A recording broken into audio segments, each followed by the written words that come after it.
But at this time, what I advocate for is interinstitutional exchanges. How about doing a student exchange program between, let's say, Rapti Academy and NAIHS?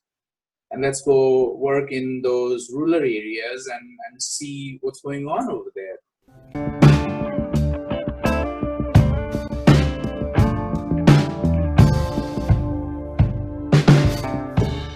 Hello everyone, we are back again with a new episode and I'm Manita. And I'm Pratna, and today we have with us Dr. Jayendra Bhattacharya, who has always taught us to learn in an innovative way, and his skills and whatever he imparts has always inspired us from the beginning of our medical school. So let's hear what he has to say to all of us. Welcome to the podcast, sir. Thank you very much, Manita and Pratna. Thank you for giving me this opportunity. And thank you for those wonderful words. I don't know if I deserve them or not. And to let everyone know who are listening to us right now, whole this idea of podcast was actually designed with the guidance of Sir, and we're so proud, I would say, to have him finally in the podcast and to finally hear what he has to say. And thank you for coming here because it means a lot. It's my pleasure. I remember we had that little email exchanges that regarding the podcast that you want to start. At that time, I said, "Why not? This would be a very good initiative, and you should do this." But then I lost track of what you have been doing because of my own busy schedule and all that. And I finally feel very happy to be part of it right now. Yes, thank you very much. So, sir, I think we can start. Yes, please. Sir, like you have been in the academia for such a long time, right? And your idea of teaching and learning is definitely not limited to the country. But you have seen outside of Nepal as well. So first, let me start by asking, how do you compare the medical education of Nepal to other parts of the world? And what do you think? How far have we come? Okay. So when it comes to comparing medical education of Nepal versus the countries that I have been to, number one, I did my MBBS from Pakistan. So I'd like to first compare the medical education system of Nepal versus Pakistan. The first thing that comes into my mind is one of my seniors who literally tore up Guyton, literally tore up Robbins to put it in a system format. And I was kind of surprised, like, why is this guy tearing up all that books to put it into system? It didn't make sense to me at that time. And when I went into the clinicals, then I realized, oh, what it did was such a wonderful thing to do. So in other words, what I'm trying to say is integration was zero at that time. Okay, so things were very hazy. You would start learning with anatomy. You go deeper into anatomy, and then you realize that it's not only the anatomy that should be making sense. It should make sense with the physiology as well. And that was kind of like a disappointing thing in the medical education the system that I went through in Pakistan. But the other part of it is the clinicals were really good. The patient interactions, talking the local language, trying to understand their feelings. That was, I guess, that part was better than what I currently see or what I have gone through in the limited time period of practice I have done in Nepal. Comparing that with the medical education in the United States, it's drastically different, I would say. Drastically different. First of all, the students have a good background of all the basic sciences when they come to med school, and the first 2 years or first 1.5 years, they call it the, I don't know, what do they call those foundation years or something like that, are pretty easy for them. And clinicals are more or less oriented towards history taking, physical examination, not so much in diagnosis part. And it's kind of difficult to interact with patients based on the different restrictions they have, the HIPAA laws and all that stuff. I think laws, regulatory laws are there. Okay. So they actually learn more of those clinical skills in their residency, which is after the med school part. So that's what I found the difference in the in overall schema of medical education. Now, if you're going to ask me which one is the best, I would not pick any one of them. We will probably we'll probably need to have an amalgam of all of those, because if we try to copy each and everything from the States, it won't work. If we try to copy everything from the Southeast Asian countries like India, Pakistan, it would not also work. We would have to have our own kind of system wherein our graduates would be able to perform well inside our country as well and outside the country as well. And as far as your second part of the question, how far we have come, from the point I entered medical school, that must be about, let's say 26 years ago. Okay. From that point to now, things have changed drastically. I would say integrated curriculum. Second thing is incorporation of skill-based education. The third most important thing is computer-based assessments, and that have changed the learning process in an entirely different way. Okay, and the fourth one obviously is the globalization of the medical professionals and such. That if you have a degree from any of the country that they would allow you to practice, then you can go practice anywhere. So that can kind of broadens the horizon, and people are willing to take challenges like, oh, let's do USMLE, oh, let's do PLAB. Oh, I can do that. Yes. So that kind of had changed the way people are getting trained, the learning process, right?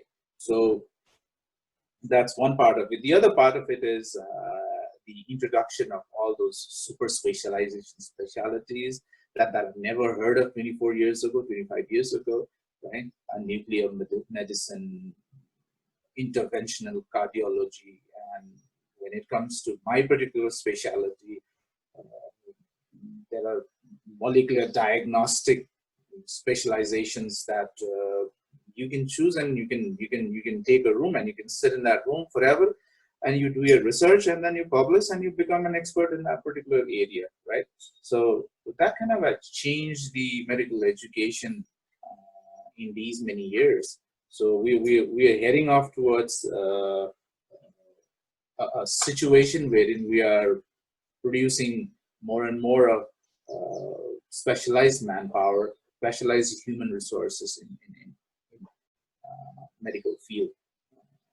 That's obviously because of the changes in the medical educations that we have. Thank you so much, sir, for your insight on this. So dissatisfactions are everywhere, and when we try to understand more, then we have those dissatisfactions about how can we make it better, and we have so much got that insight from what you have to impart to us as well. And when we have this conversation on medical education, what kind of a model for medical education would you think would be optimal for medical students like us? And what are the things that need to be included in our curriculum when we come into med school, so that when we come out, we can become a full professional, adorned with all those values that are required to start practice, rather than just having a theoretical knowledge? That was a long question. I kind of lost track of what you're trying to actually ask. But anyway, okay. What I got from your question is what could be the optimal model of medical education, and how should we adapt ourselves to that particular model, right? Okay. In order to think about an optimal model, first we need to think about all the components. That's what I think. Okay. Let's think about all the components of medical education, or a medical institution, for the sake of making it easy. So I would say, number one, infrastructure. Number two would be the teachers or the facilitators. Number three would be the students. Number four would be the teaching materials. Number five would be the assessment strategies. And number six would be the administrative policies. So before I move on to what would be an optimal model, I want to first take this particular model that we are currently in, and then define what could be the optimal model for us. So first of all, if you allow me to use a Likert scale of 1 to 5, 1 being the least effective and 5 being the most effective, I would say for infrastructure that we currently have, I would give it a 3. That we are having good enough infrastructure wherein classes can be held and sort of interactions can happen. We're good with that. Certainly there are rooms for improvement in infrastructure as well. If you go towards problem-based learning, if you go towards group-based learning, you need to have smaller size rooms wherein you can fit in 10 people and they can discuss. So that's an additional thing. But whatever we have right now is good enough for us to conduct classes and sort of interactions among teachers and students. Number 2 is students. Okay. And on the same scale of 1 to 5, I give students a 4. And you would be surprised why I'm giving 4. Because students are surviving. Even though we are not teaching the way you want to learn, you're still surviving. So I'll give a 4. Okay. But when it comes to teachers, I give them 2. Okay. We're doing our job, but we're not doing our job in the way it's going to help the students. It's going to help our students to learn better. So we are not doing our job in a very justifiable manner. When it comes to teaching materials, again, I'll give it a 2. We are not adapting our teaching materials in the way we want the students to learn better again, right? In assessment modalities, I'll give it a 1 because it's a subpar. The assessments that we do, the examination we conduct, they are really, really subpar. Okay. And even with that, students are surviving. That's not a good part of it. Administrative policy is very, very poor. I want to give 0, but in Likert scale, you cannot have 0, so I'll give 1. Okay. Policies are really, really bad. It doesn't promote learning. Not at all. Not at all. So what would be an optimal model of it? Well, I would want at least 4 or 5 in each of those categories. But is that achievable, doable? In certain cases, yes. In certain cases, no. Infrastructure, maybe I cannot change it. But the things that we can change is our teaching modality, improving our learning materials, making assessments more goal-oriented, outcome-oriented, and that would be a good model to work on, right? In our regular teachers training, what we often tell is we tell that all the time, that since ages we have been teacher oriented, now we should be student centered, and we often use that that there's a saying or there's a rhyme, says on the stage versus meddler in the middle versus guide by the side. So sage on the stage is more like Ramdev Baba giving us a lecture, wherein we expect, or at least Ramdev Baba expects everyone to understand whatever he's telling, even though we are probably not in a situation to grab everything in, right? The second part is meddler in the middle means that we try to give in stuff to the students, but then at the same time, we expect the students to work with us. So that's meddler in the middle. And then the last one is guide by the side, is you stay away, you let the students work on themselves, work on their learning approaches, work on what they need to learn. You just observe from the side and then try to give them some kind of way if they are going out of track.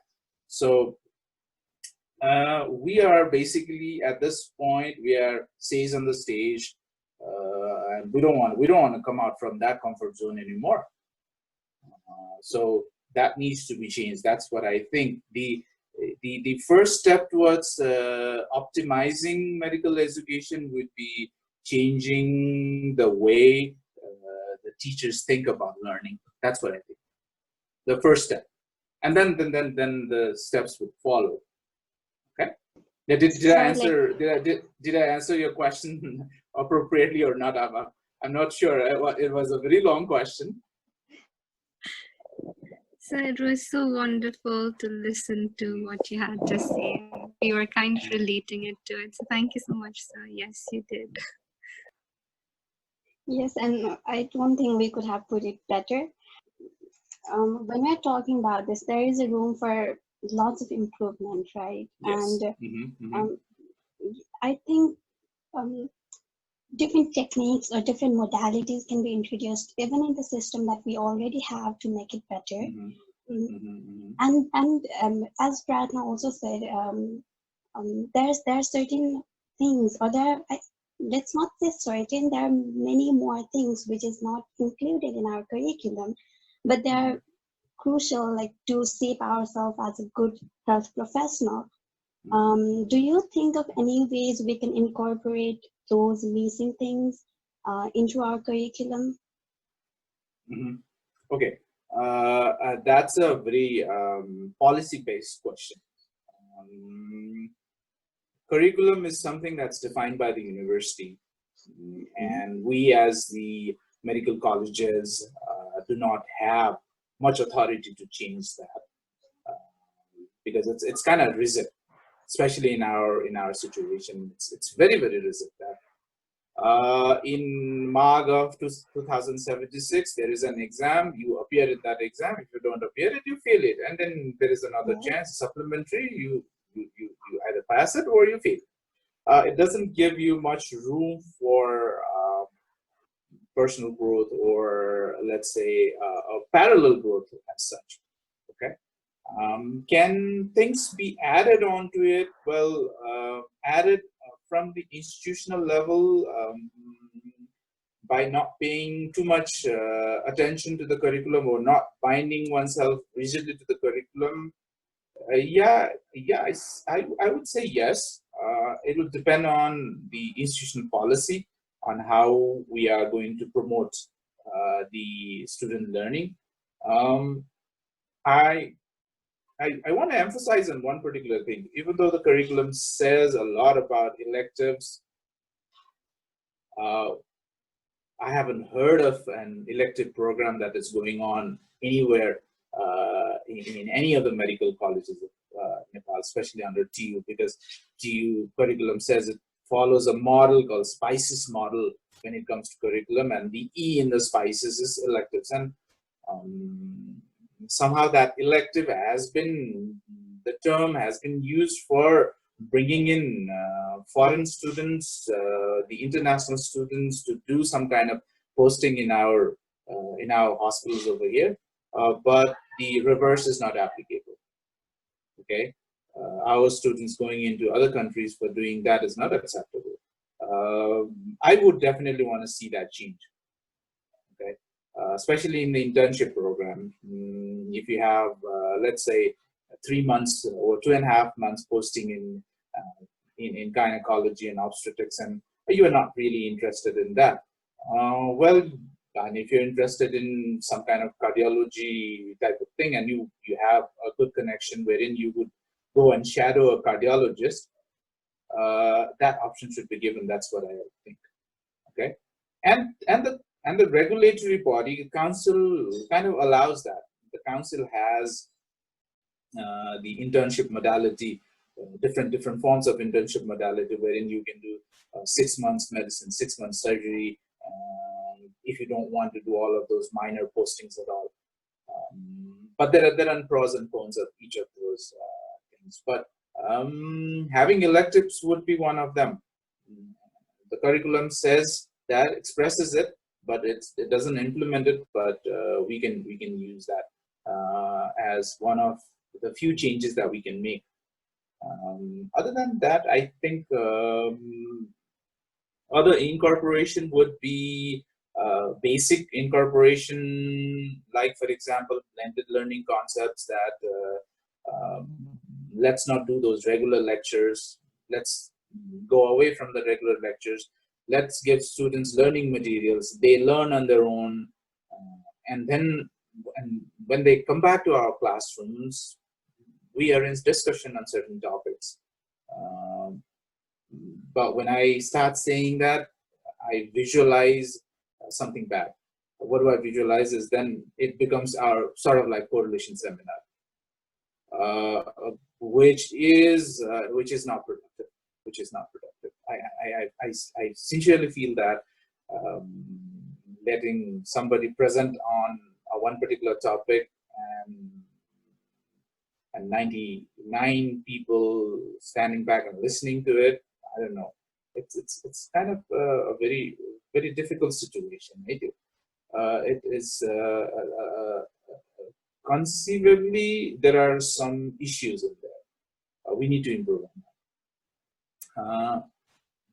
There are other things that could be done, like changing assessment strategies, flipping the load of marks, the weightage on internal assessment versus university examinations. That's a concept that we need to tell our regulatory bodies and the university people as well. That doesn't make sense to give 30% weightage for the hard work that you do throughout the year and give the 70% weightage for the things you do on one particular day. So yeah, that doesn't make sense to me. And especially my perception about examination changed when I was in the education system in the United States, where they would evenly spread the weightage, and only if you are not really interested in the subject, then only you'll fail in that particular subject. Otherwise, the chances of you failing in that subject is very, very low, because it's evenly spread. You do homeworks, you get certain points for that. That would be a very goal-oriented way of doing things. If we flip that thing, okay, 70% internal and 30% external. If you do that, external or university exam, that would make more sense to me. But then the other part would be, can we ascertain the fairness of the exams, the internal exams? Can they be fair enough? There will be inflation of the marks done by the medical colleges. But yeah, that's the dark side of it. But there are ways of improving on that as well. How about doing a standard question format wherein all medical colleges can use that standard pool of questions, and they can slowly work on developing regular exams rather than having one final exam. So there are certain ways of doing that. And I guess it would take long hours for us to discuss on each one of those strategies. But my priority would be, the first thing would be that it's the burden of the teachers, that we need to change our teaching strategies to fit the needs of the students. And number two, we would need to change the assessment strategies.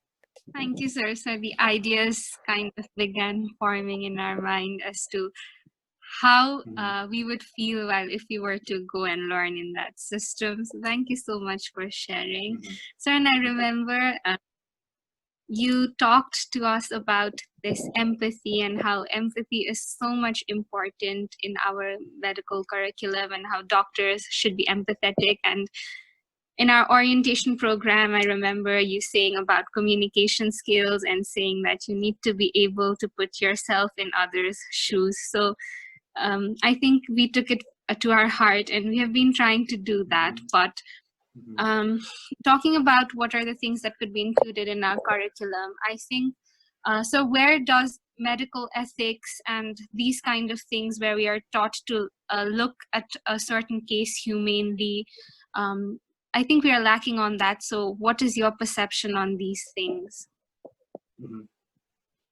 Yes, Pratna, you rightly pointed out on the deficiencies that we have in our current curriculum. Well, it's not actually the fault of the curriculum. The curriculum says we have to have a skill lab wherein we have to train students in communication skills, different parts of communication skills, including empathy skills, and also the ethics part of it. If you remember what I said when I started with the Likert scale on students, I gave 4. I didn't give 5, right? So that one point that I kept was, you know what, that the students are more exam oriented, right? And our exams somehow do not focus on measurement of these skills. So as long as we do not keep it as a part of the exam, we're not going to improve on it, right? Even if we teach communication skills, a few of us will probably learn it anyway, whether or not the lectures are held on that particular topic or some kind of skill session is being conducted. Few of us will learn anyway, but few will have to do it in a manner that is imposed on them. Okay, so that's one part of it. Okay, that's examination related part. The other part is developing the right training program for the teachers on teaching communication skills. That's another thing that we need to work on. Okay. I remember going on to a communication skills training 3 or 4 years back. I came out as a different person after that training. Okay, I started looking at things from different perspectives. Okay, and then recently I also had another opportunity of going into a training called simulation training, wherein the training did not actually focus on teaching of skills itself. The training actually focused on how to give feedback and how to improve the overall teaching strategies. Okay, and then I learned about advocacy inquiry question, like when you observe somebody doing something wrong, you don't tell them that you're doing wrong. What you tell them is you tell your perception first. Okay, I saw you were doing this, and I thought, as per my understanding, I thought this must have been done in this particular manner. So I am just curious why you did that particular thing in that particular manner. So what it tells us is everybody has their way of understanding, everybody has their way of perceiving things, and we as educators, we must look at how things are being perceived by each one of our students. Okay, so as long as we do not focus on improving the communication skills training as per the need of the students, as per the requirements of what we expect our students to do after they become professionals, these kind of trainings would not work, right? But a good part of it is we've been working on it, though it took considerable amount of time. We're still working on it, on devising lectures and then role plays, and even possibly standardized patients to teach communication skills, empathy skills. We're working on it, and even the hospital has done workshops and also trainings for even junior staff regarding empathy skills. And I was also one of the speaker or trainer. It's certainly a topic that we need to work on. It's certainly an area that we all need to work on, teachers, students, we all need to work on as clinicians, right? But it's going to take time. It's going to take time.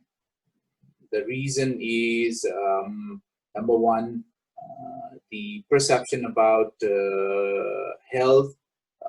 If you ask a person who lives in Kathmandu, would be entirely different from a person who lives in maybe a remote area. So the empathy skills that you would use in your clinic, if you're sitting in Kathmandu, would be quite different from what you would use for a person who is from a far-flung area, right? So those kind of variations we need to address, and we would probably need to adopt certain type of specific curriculum for teaching those skills based on where you're going to practice. Okay, a generic type of course can be conducted. It's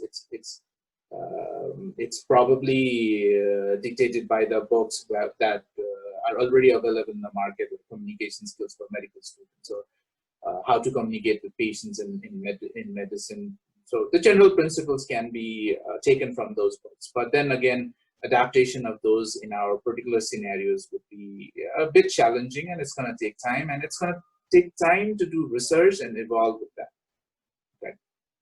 But yes, that's definitely, yes, that's an area that we all need to work, especially in this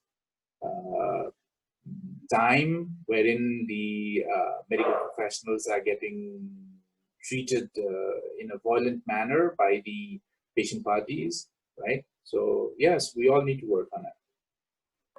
Yes, sir. Like when you're saying this, I really hope that we can, or in near time, we can implement them in real. Like we have so many ideas, but seeing that they are not coming into action, I feel really bad because we don't have lack of ideas. There are many people, like even now when you're saying this, everything sounds so good. And I already feel that I wish I could study in the environment like that, but it's not the real scenario. But you know, like now we are in the middle of a pandemic, I would say we are facing lots of challenges, but at the same time, this has also been an opportunity to reflect on ourselves. The technology has finally found a space in medical education. It was before, but I would say that it's growing. People have finally come to realize that it's inevitable that we to exclude technology from the medical education. Do you think that the way we are going online, this will continue even post-COVID? And do you think it's practical to do that? Because hands-on experience is always better. But having said that, virtual classes also comes with a lot of advantages. I don't know if we have been able to use it to its best extent. But it comes with a lot of advantages, right? So what do you think about this? Okay. Mantha, yes. When it comes to online teaching, learning that we've been carrying out in NIHS, I am perhaps the most happiest person at this time, right? You probably know that the Google Classroom, the Gmail system that we had was there since 2011. And Right. we started using Google Classroom for those notices and sort of sharing those slides from 2013-14. And finally, COVID came and everybody's using it. Right. Okay. When we started using it, I was doing sort of two jobs at the same time. I was also doing my regular job, and on top of that, I was also operating a sort of call center as well, wherein I would get a call from a student saying that, oh, I am not able to run the Google Classroom, and then after a while, then the teachers would start calling me. I have started getting this problem, that problem, but I was happy. I was very happy that this thing is taking off, and I didn't mind it. I didn't mind it. So yes, COVID-19 pandemic brought in big opportunity for us, especially getting ourselves oriented with the technology, which is basically an old technology, if you ask me. I remember telling you that I already used this kind of thing 10, 12 years ago when I was in the States. We used to give online assignments, and they would post it, and I would grade it, and then they would get their marks. All the student attributes that we need to record would be recorded in the software itself, and even the transcripts and whatever needs to be printed out would be printed out from the system itself. So that was the good effect of COVID-19. I should not be saying that good effect of COVID-19. It doesn't sound right. It sounds very sadistic, right? But when it comes to technology, yes, many of our faculty members had nightmares. They literally told me that they had nightmares, that when they start thinking about taking classes online, they were worried about having things not going the right way. And now we are almost towards the third month, or almost a fourth month of doing online classes, and it's going on well. Okay. So did we incorporate as much of technology as we are supposed to, or we are capable of? Probably not. Probably not. We could have done a lot more things, especially again in the assessment. We could have done like putting on chapter-based assignments and assessments, and allowing students to reflect on the learning process and how they have learned. Yeah, that would have been a good use of technology, using a lot of those apps on your mobile phones for learning purposes, right? Yes.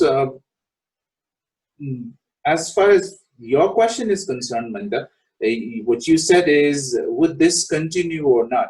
If you ask me, this is going to continue for ever. Not only after the COVID-19 is over, not only after everyone gets herd immunity, we have now gone into a technology-based culture.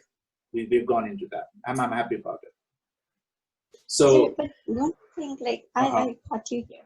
Don't you think that we have, the platform has just changed, but the teaching learning way, like even in the classroom, we used to have a PowerPoint presentation, and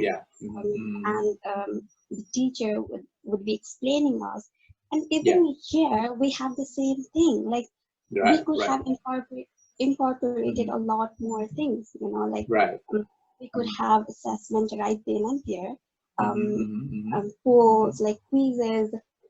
There are so many ways we can have that interactive classes, and if I think in a broader way, I feel that it can be a lot more easier and better in virtual classes rather than in that big lecture hall where we have 100 students learning at the same time. But we haven't been able to do that. What's stopping us from doing that? And are we just not comfortable to come out of that zone? Yeah, okay. Now I finally understand the question. Okay.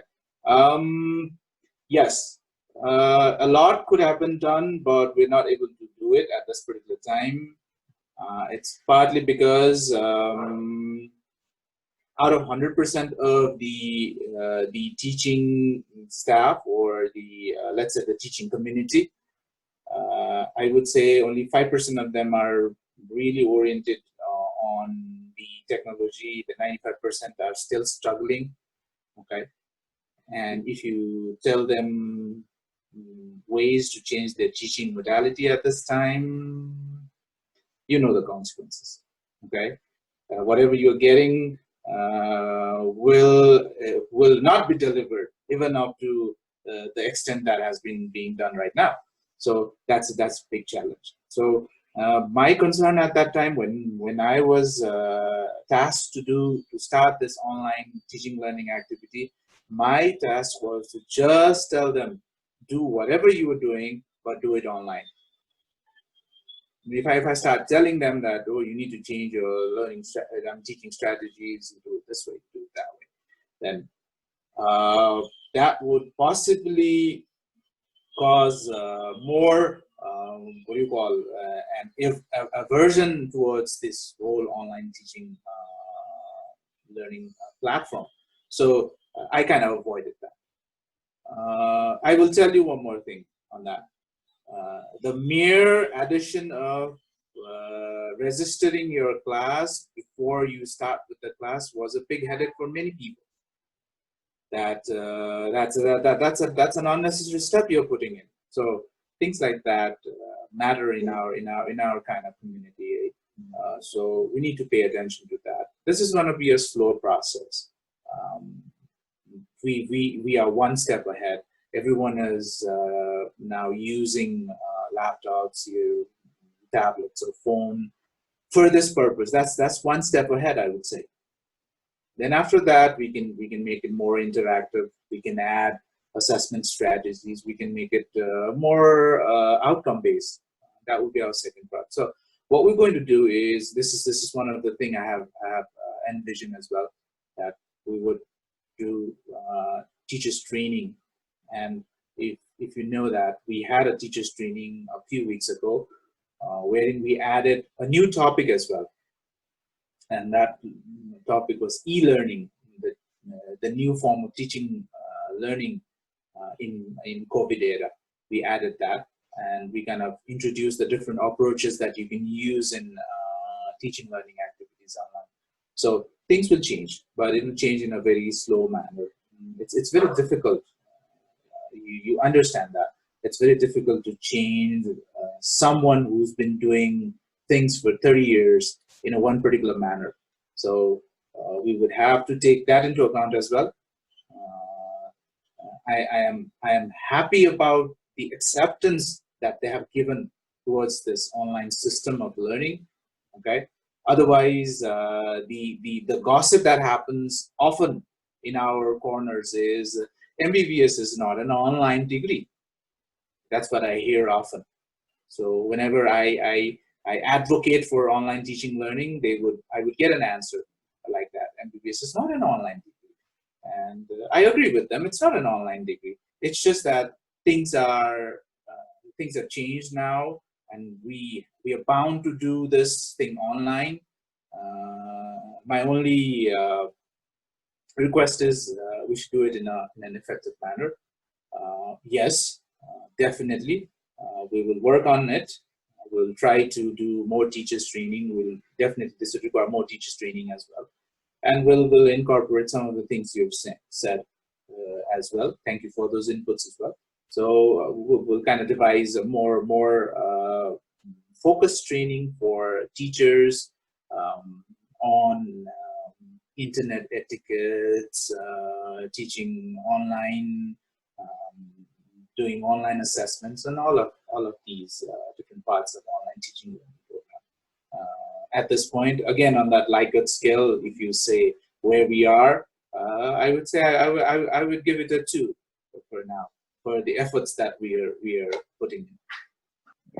Thank you so much, sir. So we all appreciate the effort that has been put on to make our classes go online, and we are trying from our side as well to take it optimally and have an optimal outcome to facilitate our learning as well. So before, you talked about like exchanges and electives being a part of our curriculum when it was designed, but even though these ideas are forming inside our heads about exchanges and global health, and this situation has kind of like quite highlighted its importance about how exposure to global system is important while you're in med school to tackle global problems, we are not able to take that opportunity that comes to us because of our curriculum or because of the system that we are in. So many of us might not even be aware of this system, which students from many other countries, even in Southeast Asia, are exposed to. So what advice you have for medical students here in Nepal on these exchanges, electives, and what can it bring us if we opt to take that, and how can we staying here take that opportunity? Okay. Yes, Prafna, student exchange programs are really good if it's goal-oriented. If it's just about visiting a country, going there, roaming around, looking at the medical college, looking at the facilities there, would probably not be that effective. If you're going for an attachment, if you are going to a hospital and you're going to work there, observe the actual patient care, medical care, trying to understand the system, then yes, that kind of student exchange program would really be good. Okay. As I've already said, it's the other way that's happening, that has been happening all the time. I have seen a lot of foreign students, especially from UK, US, coming to IOM, doing their sort of, I don't know what to call it, electives, or there's another terminology also there. So they come here, they do the, they are attached to one particular clinic or one particular department, and then they get a certificate, they take it back, and their one of the posting requirement is fulfilled, right? That is good. What they learn is from a resource-rich system. They know how to work in a resource-poor system, and that's good. Okay, and that, I would say, that's very much learning-oriented. I would say it's not only the inter-country exchanges that we should be looking at this time, which is probably a financially a little bit more draining. If you go from here to US, your flight expenses, your lodging accommodation expenses would be higher. Somebody has to cover that. Are there any funding agencies that are willing to cover it? Probably there are scarce of them. There are only few of them that would do that. So that's going to be very, very financially draining. In terms of outcome, yes, definitely the outcome would be good. The outcome would be good in the sense that you would learn the system over there, how patient care is done, how the management is done, how this particular system is better than ours, and how things can be incorporated when you come back to your home country. That's acceptable. That's good. That's something we must do. But at this time, what I advocate for is inter-institutional exchanges. How about doing a student exchange program between, let's say, Rapti Academy and NIHS? And let's go work in those rural areas and see what's going on over there. You might have certain ideas wherein you can have low resource equipment that you can suggest them to work on, right? maybe building an incubator with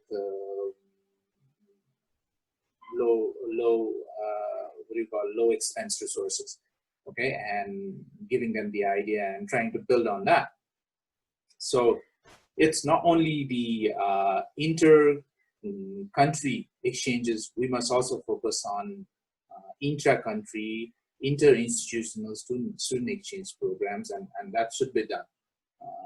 Learning should be not only focused on one area or one particular location, because what you should remember here is, I don't know if we have talked about that in one of those communication skills classes or not. It's not the symptoms that bothers the patient.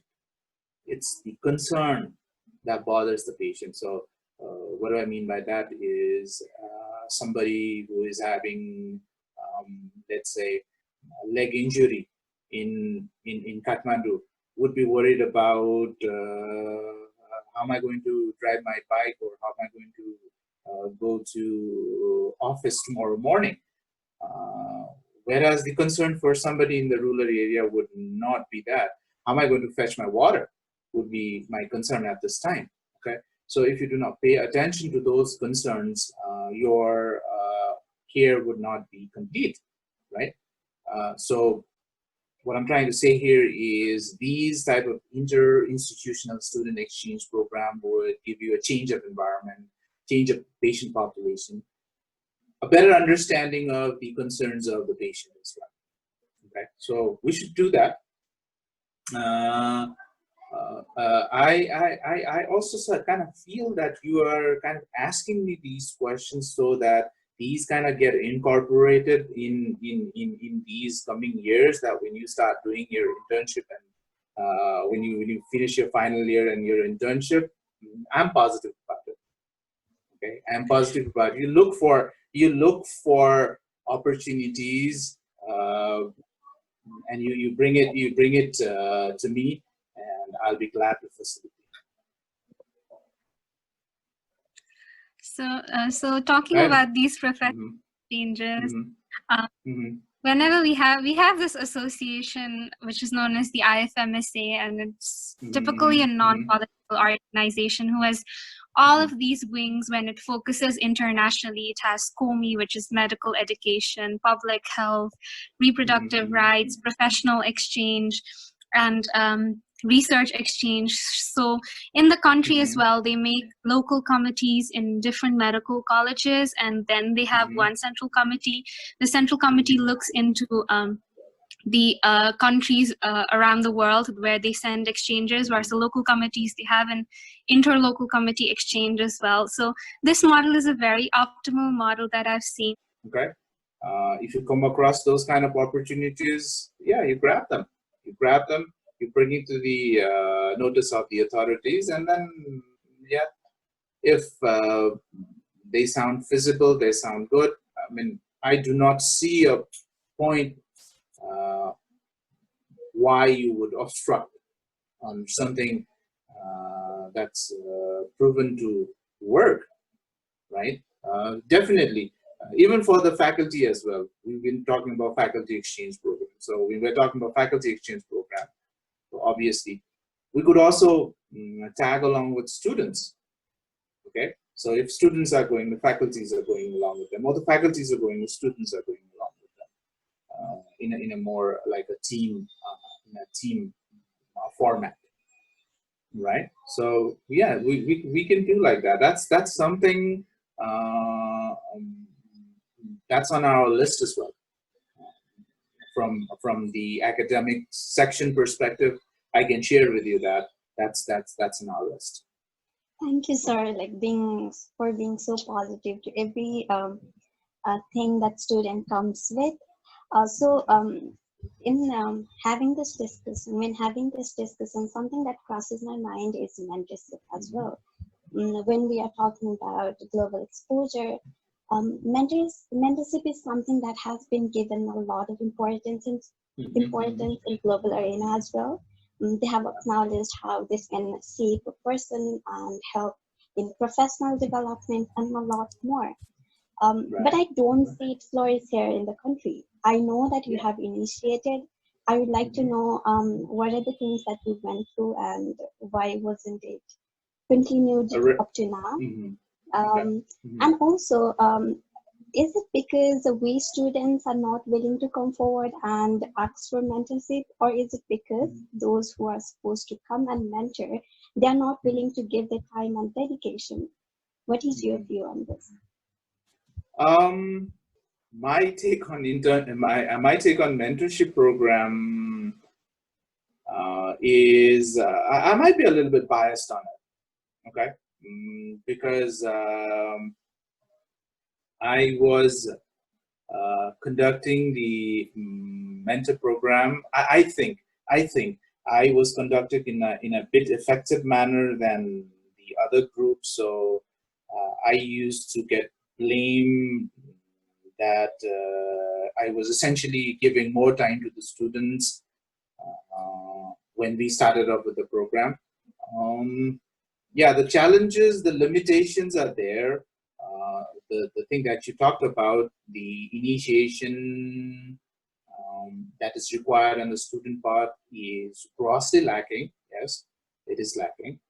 But then it is compounded by another factor. The other factor is the unwillingness of mentor to of a mentor to mentor the students who's come for a certain kind of help. And even the system doesn't promote it. Um, we started off with a system wherein the very first batch of MBBS of NIHs, we had 10 mentors. We divided the 100 students into 10 people in a group. I still remember those 10 students. Some of them still call me, some of them um, we have regular chat, and they keep on telling me that the first 2 years were really wonderful, that we were able to have good discussion on what the problems are, even though the solutions were not coming out from my side, because I wasn't having that authority to give them these solutions. But what I did was I gave them time. That's what I did. Okay, and I listened to their problems, and I told them that I would have done this if I were in their shoes. So that was my mentoring experience, and I kind of grew along with them because before that I wasn't in an official mentorship program. But looking at the other students who were talking about our mentor group was that we this our mentor group heard a lot of comments from the other groups, because the other groups didn't have regular meetings, and that kind of created sort of what do you call a scenario wherein only a group was being treated in a special manner, and the rest of the 9 groups were like their, what do you call, the stepchildren of the institution, right? So they took it in that particular way. So sometimes running a mentorship program in a good manner is often what do you call it's bad as far as the whole institution is concerned, because yes, the institution would have to look at all the groups in the same manner. So that brings us to the point that our institution, our system is not well adapted to running mentorship programs. So first of all, if you uh, want to have the mentorship program running, you have to have good role models. I would think so. We would need good role models who would have academic graphs of things, and graphs of dealing with personal issues of the students and advising them, sort of that. This is not counseling. Mentoring is not counseling. It is much more than that, right? So that would require a lot of investment training, monetary investment on developing good mentoring program. That's what is my conclusions from the short 2-year mentorship program that we carried out in the very first year of establishment of NIHS. You're very right that students still don't come to teachers if they have problems, right?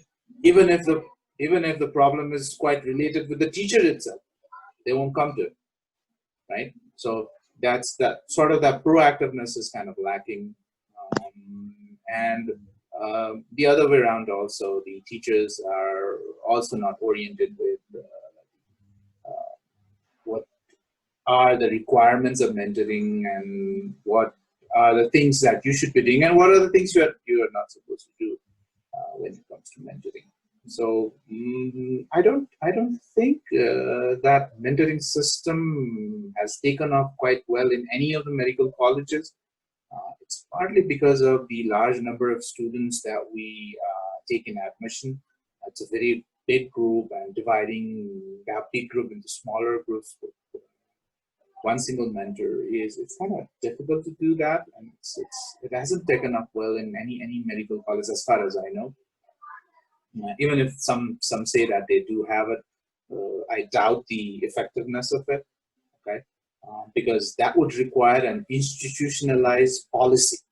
A mentoring system, mentoring program would like institutionalized policies, and all the system that should work. Like if somebody has, let's say, a psychosocial problem, and if I do not have resources, if I do not have the phone numbers of people who would be able to help my mentee, then my mentorship program would not be running in an effective manner. So this would require a multidisciplinary approach, wherein we should have counselors, we would need psychologists, we would need supervisory support as well. So these are certain things that are lacking. But having said that, should we not take initiative on doing a mentorship program? I would say we should work on it. We should work on it on like daily basis. That we need to carry on with this. If we carry out this in a sustained manner, then we will have a good mentorship program running after 5 or 10 years from now. Okay, if we're not going to start now, then it's not going to come out, not even like 20, 30 years from now. Okay, yeah. Sir, do you see any space for peer mentoring, like senior, junior mentoring, or even peer mentoring? Yeah. Peer mentoring is something that has been going on. I would say that in our system, the only mentoring that goes on is peer mentoring. That's I'm confident of. Okay. Once in a while, you would have that ideal senior that you want to follow. Okay. And you would try to knock on his or her door all the time, and then try to ask questions. Dai, what are you doing? Didi, what are you doing? And yeah, that's the only mentoring system that has been working in our education system for that matter. And that's not quite happening in our medical college, but in India and Pakistan, that typically happens from the start of that what we call that,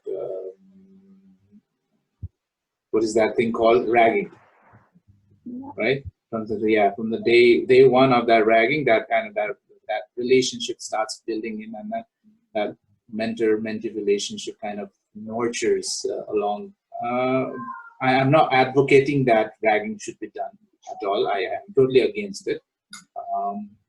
But then the advocates of ragging would put in this particular manner, saying that this would be a good way of ice breaking and would be perhaps metamorphosed into peer mentoring, right? Yes, but there again, if a mentoring is not done in a systematic manner, then I would not say that's mentoring. Right. Okay, so it's more of peer guiding than I would say it's peer mentoring, whatever is happening. Okay, because mentoring would require certain principles to be followed, certain things to be done, certain limitations to be made. Okay, so it's peer guiding. That is what is happening right now. Peer mentoring it would require a system for that. But the idea of doing peer mentoring is also good. If we can allow that to happen, if we can make policies regarding that, I think that's something that we can adapt to, right? Rather than having a faculty member assigned a particular student or a couple of students, having a senior student taking out that role would be much more effective because the communication would be much more open. If things go in the directions that we want them to go, then the PG residents can be good mentors too, especially when you are doing clinics. Your PG resident can be a good mentor. You can share things with them and they can give you some guidance. Okay? And then again, if you want to call it mentoring in the official terms, it's kind of a little bit difficult, okay? Because you'd have to follow proper guidelines to say it's mentoring. So we're having so many ideas that are coming, and we're having such a fun discussion with you. So thank you for sharing so many things that we don't quite understand. We just know the name, but now we are kind of understanding what goes into it. But as a medical student, many of us perceive our medical education in a way as studying the syllabus that's given to us, revising our lectures, giving exams, passing them with good marks, go to the next year, do your internships, and come out. But there are so many things that we need to understand about medical education because it affects us in the long run as well. How can we students proactively involve in this medical education system, or what could our role be in bettering it? Okay. Very, very nice question, Pratna. Yeah. You're very right. It's not just the burden of the student. I'm sorry. It's not just the burden of the teachers or the policymaker to shape up the context of medical education. The students' input are equally important. I kind of accept that, and I would like to thank you for bringing that. Okay. Yes. What can students do in order to improve the current standards of medical education? Number one, I would say all of us. I also consider myself to be a student, okay? Because I am also learning so many things, okay? So all of us have to first self-reflect that whatever we've been doing, are we doing up to the mark or not? Okay. Are we learning enough things to make us competent enough to work after we graduate? Okay. So self-reflection is a big thing that we need to do. Once you start knowing where you are, what you're doing, what's the purpose of doing things, then you would get the bigger picture. Okay. That's a must for all of us. Okay. Okay. Now, when it comes to doing things in medical education itself, I would say the first thing that you need to do is get oriented yourself towards research. How is research conducted? What are the preliminary requirements for doing a research? How should that be done? How do you make a proposal? How do you submit it? You probably don't know this.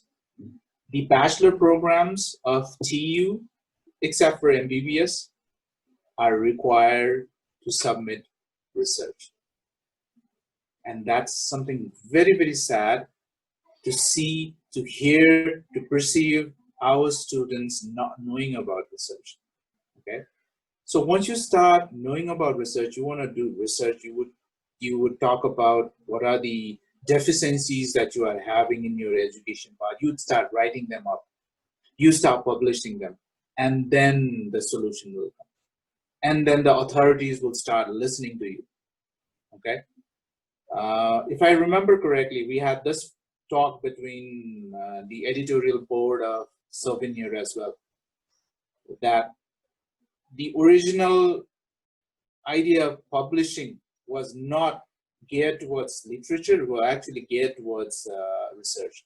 I had a vision. I shouldn't say I had a vision. I copied the vision, I should say, of having something similar to student BMJ. So if you start doing research and you start publishing them, then people will recognize you. People will recognize your voice. That's why even good journals, New England Journal of Medicine, British Medical Journal, JAMA, they all give space for students to write their work or their feelings or whatever they have. They give space to them. So what that means is people are listening to you, right? So that's the first thing you need to do. Get yourself acquainted with research. 5 years from now, I would say my students of second year, when they go on to fourth year, they publish at least 2 papers. I would be the most happiest person in the world. Okay. Even though I haven't been able to do much of it. Okay.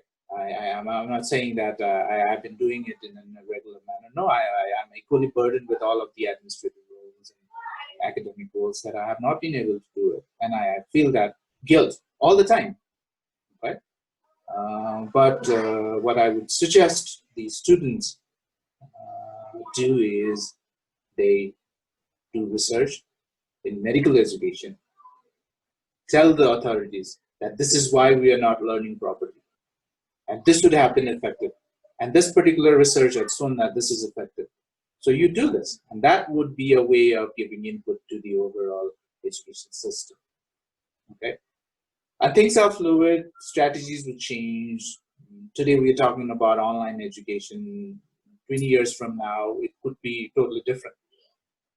Okay, so let's not talk about what would be appropriate at this time, but what is going to be an appropriate culture, an appropriate thing to do would be to do research, publish it, and let the authorities hear your voices. And that would change the education system. Thank you, sir. We wholeheartedly take your suggestions, and thank you so much for coming and sharing your voice with us. We have learned a lot, and we also hope that everyone listening to us will also learn.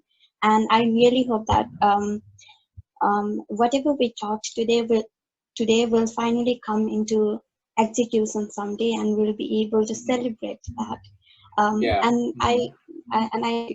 And I thank you once again for coming and sharing your heart out with us.